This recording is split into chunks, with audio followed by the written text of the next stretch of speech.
Good afternoon and welcome to today's session of Imagine America Radio, our continuing Career College Exposition webinar series.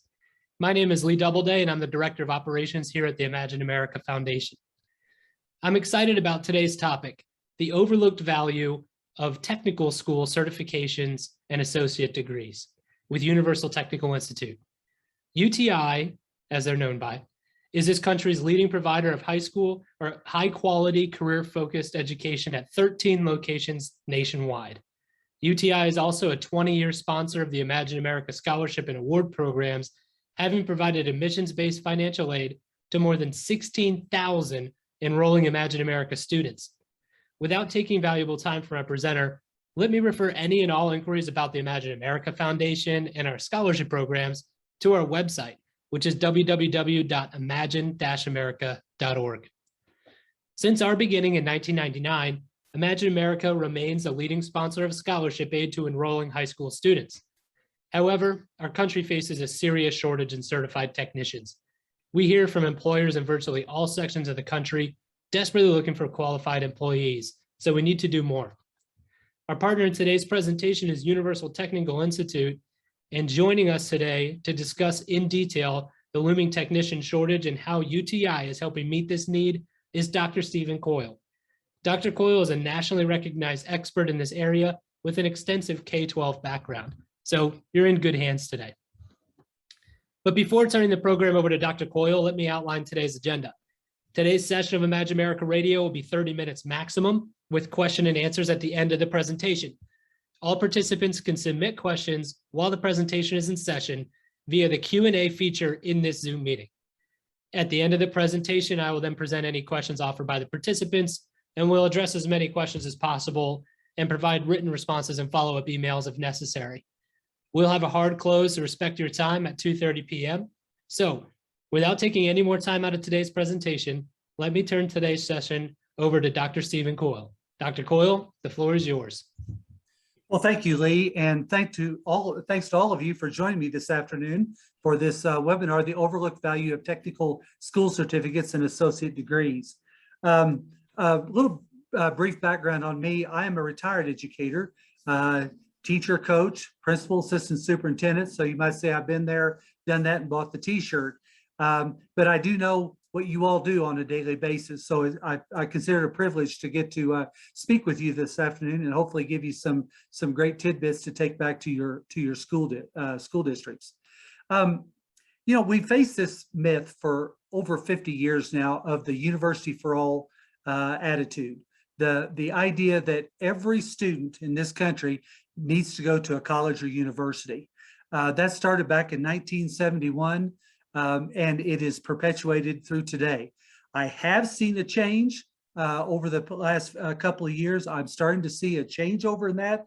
I speak to educators, counselors and educators all over the country, and I do see a change taking place. But what I want to focus on today is the overlooked value of technical school certificates and associate degrees, because they are probably more valuable now than they ever have been before. You know, when you look at this screen, sometimes people pit one against the other. Okay, am I going to have specific technical skills or am I going to have general education application skills? And the answer is you need both. We need a combination of those. To succeed in the modern economy today, students need both technical skills, but they also need general education application skills. You know, we tend to think of, okay, someone can fix your car, they're skilled. Someone can build a house, they're skilled. But what you don't realize is that there's such a thing as people skills. And you know what I'm talking about. You know, those that can talk to other people, that can relate to them, that can identify with them. That's a skill. So is writing, you know, that's a skill. So what we have to remember is that these things go hand in hand with each other, and quite honestly, they have to go hand in hand with each other in order to have a successful individual out there into the workforce. You know, a startling statistic that you see on the screen is that nearly all certificates, 94% to be exact, and nearly 60% of associate degrees are awarded in career-oriented fields. Now, I know that you have students that go off to college, all right, every day, or not every day, but every fall. And so they go off and, they're going to college. You assume they're going to go get a bachelor's degree. They may be going to get a master's degree after that. But in reality, they're not. They're looking for technical skills, technical trades of some type. And you can see the certificates and diplomas are what they're really after. And there's a couple of reasons for that. Number one is there's a demand, obviously, but number two, they can get it quicker. Students nowadays, they're not a patient bunch. They want things now. They want it instant. That's why they text. That's why they Instagram and do all these things. But as far as for their careers, they want to get the education that they need, get out and get working. They want to make money. So this statistic is something that you really need to pay close attention to. About 50% of students taking undergraduate coursework are enrolled in certificate and associate degree programs. And that's what I just said in the last slide. We tend to think that students are going off to get a bachelor's degree. They're going off to, spend 4, 5, 6 years of their life getting this. In reality, they're not. They're looking for those shorter programs where they can get the training that they want and need and get out into the field and start working. And we need to pay attention to that as educators. It's the warning signs. I talk about this when I do my counselor presentations at the state counselor conferences. I talk about the warning signs, the road signs. We all know how to read a stop sign, a yield sign, all those, but are we reading the signs that our students are giving off? Are they a hands-on learner? Are they fidgety? Do they look like they're bored? Do they love to take things apart, put them back together? Those kind of things. We have to be in tune to our students and what they're sending out to us. The other thing that we have to do when we're advising students in career readiness and career pathways is remember that not all schools are alike. Some technical certificate programs will offer maybe industry relationships. Some may offer occupational focused curriculum. Some may offer employment assistance, but there are just a few schools that offer all three. And it's those industry relationships tied in with the occupational focused curriculum and the employment assistance. That's what's really going to help students to get to that next level. That's one of the things at UTI that we're very proud of, is the fact that we're not done when we get our students trained. We're done when we get them placed into their chosen field, their chosen area of expertise. That's when we've gotten the job done that we want, because that's what our students want. They came to us with the idea that we could partner them with industry, that we could give them the curriculum and the training that they're going to need to be successful in the industry, and then finally to hook them up with the industry for employment. So all three of those play a huge role. And once again, as educators, as you're advising students, look for those three aspects because they are important. I'm going to switch gears here for just a second and talk about a program that we've gotten involved with here recently. I'm kind of embarrassed to say, but I know we're not the only school that out of our entire student population, only about 4% are female. We're very much a male-dominated industry, I guess you might say. And what we're trying to do is change that. The IGNITE program, IGNITE is an acronym in itself. IGNITE stands for Inspiring Girls Now in Technology Evolution. And that's the key word there is inspiring, because what we want to do is show girls that you can do this too. And you think about it yourselves. How many times do you see a female plumber, a female welder, a female carpenter? Or if you do see one, it's like, oh my gosh, they've got a girl working there, because they look out of place. We want to overcome that. We want to work to show these girls that, hey, these STEM careers will work for you too. And so that's why we've We've spent a lot of time and energy into into this Ignite program. So what is the program? Well, the vision is to promote economic equality and workforce development with females in the industry along with males. And their mantra is, you can't be what you can't see. I love that because it's true. Like I just said, how many of you have seen a woman that's a carpenter or a welder or a plumber, something on those lines? You don't see them. So what do these girls have to look up to? Guys, it's not a problem. They're everywhere. But we need role models for the girls so that they have something to look up to, somebody to look up to, somebody they can relate to, they want to aspire to be like them. And so that's why I love what the Ignite program stands for. There are really 4 areas that Ignite hits upon. The first one is we form panels, and these panels are made up of women in STEM, successful women who've gone through the trenches. They're kind of the pioneers, you might say. And why we do that is we want to hook these girls up with them so they can ask them the questions and not feel threatened. I mean, how's a guy going to answer that? They can't. It's going to have to be from a woman. Plus, we want them, once again, to have people that can be their role model, they can look up to. But to ask questions, how did you get here? Was it hard? What obstacles did you have to overcome? Those kind of things. Then we do field trips. We have girls visit local companies to experience STEM in action. We have them visit our campus. We're a true STEM school, so we want them to see what a STEM school is like and how we train students to get ready for a STEM career. Workshops. What better way to get girls involved than to give them a taste of it? We have welding simulators. A girl might say, I don't want to be a welder, and then you put them on a simulator and they see what it's like. And it's like, oh my gosh, this is fun. Hey, I'm pretty good at this. It's eye-opening. So that's important. And then conferences. We encourage girls to go to conferences, to sit in on breakout sessions where, once again, they can talk to other people in STEM careers, other females in STEM careers, to pick their brains and get ideas on what they can do, how they can get there as well. This program is nationally acclaimed.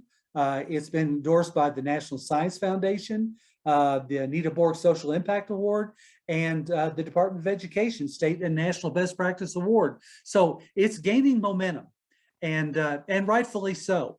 It'll be a slow process. The other thing that we try to incorporate in this is parents, because as you all know, parents are tough. They have certain ideas about what they want their kids to be, and we have to work to hopefully overcome some of that. So we try to incorporate them into that thinking as well. To give you an example of the impact that's being made already, in the Seattle area where this was kind of born, at that time, from 2013 to 2017, in 2013, less than 5% of the female enrollment was in STEM classes. 3 years later, that jumped to over 50%. But that shows you the power of showing these girls what is out there, what is available to them. Once again, they can't be what they can't see. We have to show them what is out there available to them. You can see that's an astronomical figure to think they went from less than 5% to over 50%. And we have nowhere to go but up to continue that progression. So that's pretty exciting to see. What is taking place. Like in the Seattle area, and we want to continue that nationwide to reach communities. So the key takeaways today that I have for you, first of all, is that you have to recognize that you as a counselor and educator, you can strengthen all post-secondary education pathways, including certificate programs.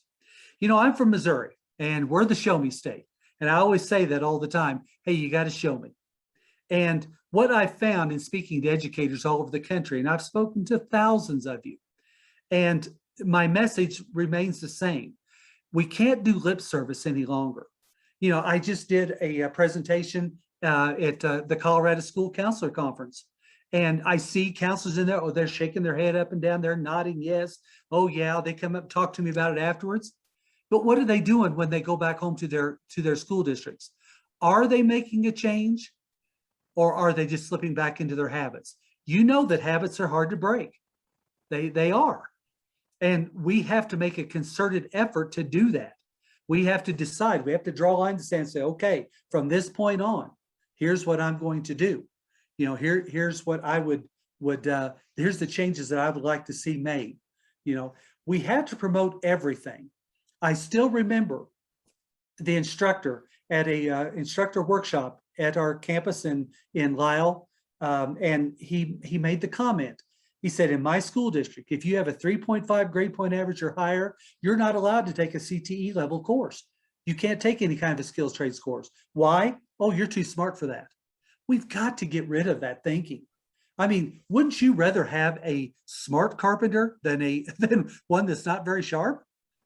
Wouldn't you? Don't you want someone that has STEM skills, that knows how to read a ruler or a tape measure, that knows how right angles work and all these kind of things? Sure you do. You want the best house possible. So that's on us as educators. We've got to do a better job with career pathways, with career readiness, getting these students set up and recognizing all of these post-secondary opportunities, not just some, but all of them, and that they're all equally important. The time of, well, these are all plan B. Hey, if it doesn't work out that you want to become a doctor, well, you can always be an auto technician. If it doesn't work out that you're going to be an engineer, well, you could still be a welder. Don't worry about it. Well, that's not fair, because we have students, that's what they want to do. That's what they think is great. That's why they get up in the morning. That's what gets them excited. So we have to get behind them and help them. The second key takeaway here, higher education leaders are instrumental in enabling students to acquire education beyond high school. The days of just walking out of high school and walking into a career, they can happen. They still can. But boy, they're harder, because employers, they want someone who's ready to go, but they just want someone who's trained. It makes it so much easier for a transition. They don't have to spend so much time training. They can rely on that person to make an immediate impact on their company or whatever it is that they have. And so that's why it's important that we treat all forms of post-secondary education equally. Get rid of the word college. I know those of you who've been on my webinars before, you've heard me say that. And I didn't say get rid of college. I did not say that. Get rid of the word college, because when you say college, they think only a certain type of school. We want to let the students know that all types of school are important, whether they chose to go be a doctor, whether they chose to be a teacher, whether they chose to be a counselor, or whether they chose to be a welder. There are career pathways for each one of those, and they are equally as important and challenging. They're challenging in their own right. Some of you out there, just like me, I have an ed doctorate, but that doesn't make, I don't think I could weld.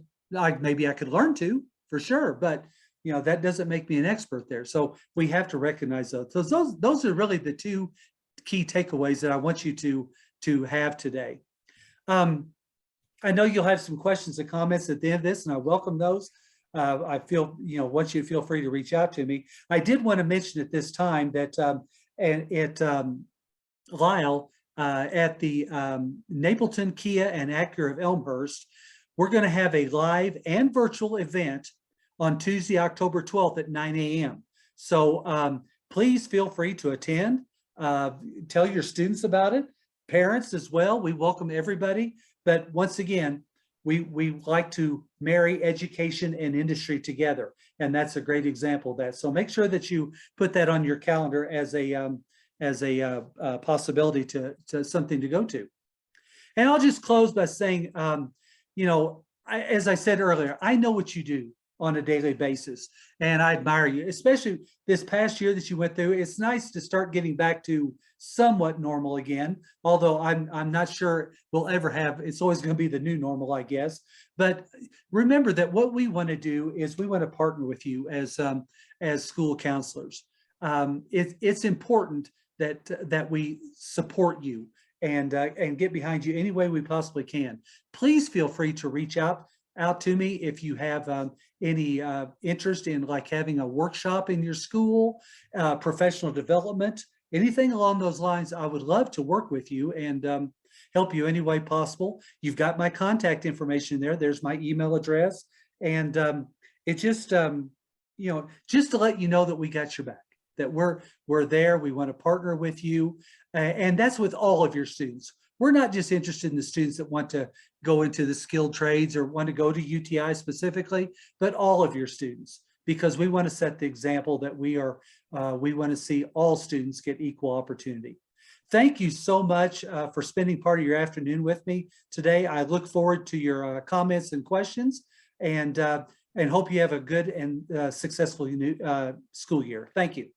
Thanks, Dr. Coyle. We are now going to open this up for the Q&A portion of our presentation. So if you have a question for Dr. Coyle, please feel free to type it into the Q&A session there. I have also thrown up a poll question.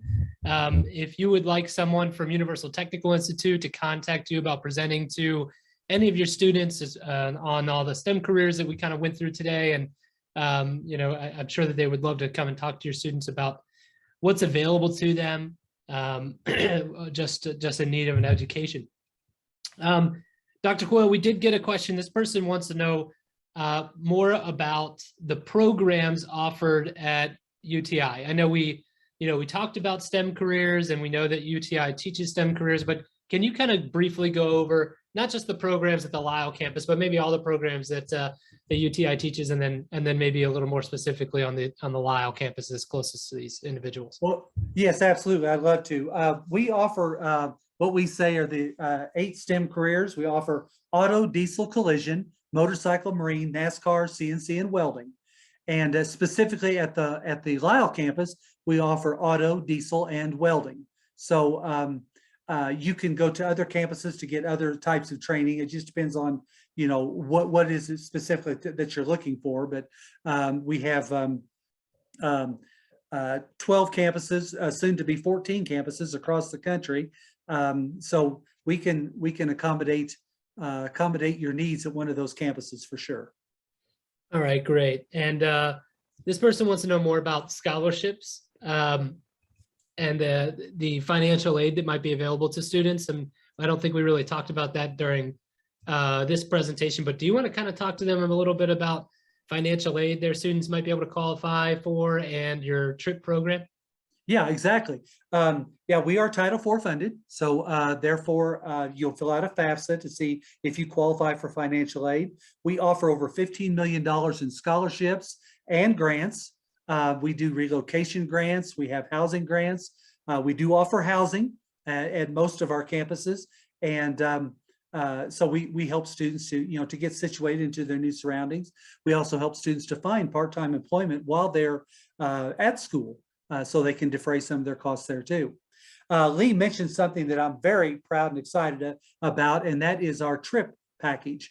I don't know about all of you, but we have a very difficult time getting kids to fill out scholarship applications. I ask that at every conference. I always get the same response. Yeah, we have a tough time ourselves. But the TRIP program is a little bit different because TRIP stands for Tuition Reimbursement Incentive Program. And we have over 5,000 employers that what they do is when they hire our students upon graduation, then they will help pay off their student loans.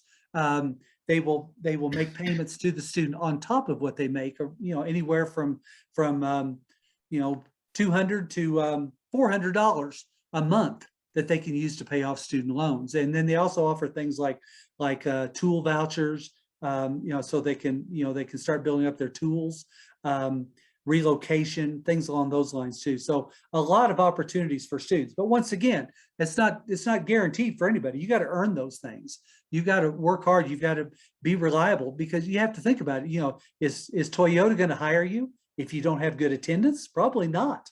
because they think, hey, if you don't have good attendance in school, you're probably not going to have good work attendance either. So we stress to the students that this is not just a give me. You know, you've got to earn it, but it could be a very lucrative way to help fund your education. Yeah, all the more reason for students to make sure that their school has industry partner relationships, like you had mentioned earlier.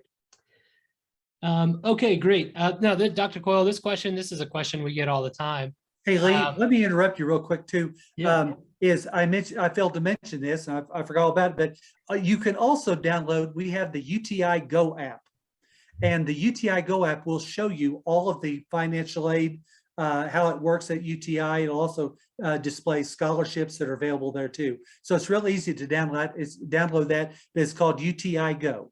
Okay, sorry, Lee. Oh yeah, no, that's great. I'm glad you mentioned that.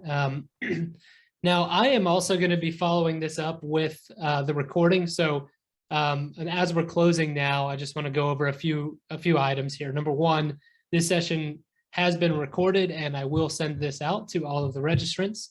It will also be placed on our website, which again is www.imagine-america.org.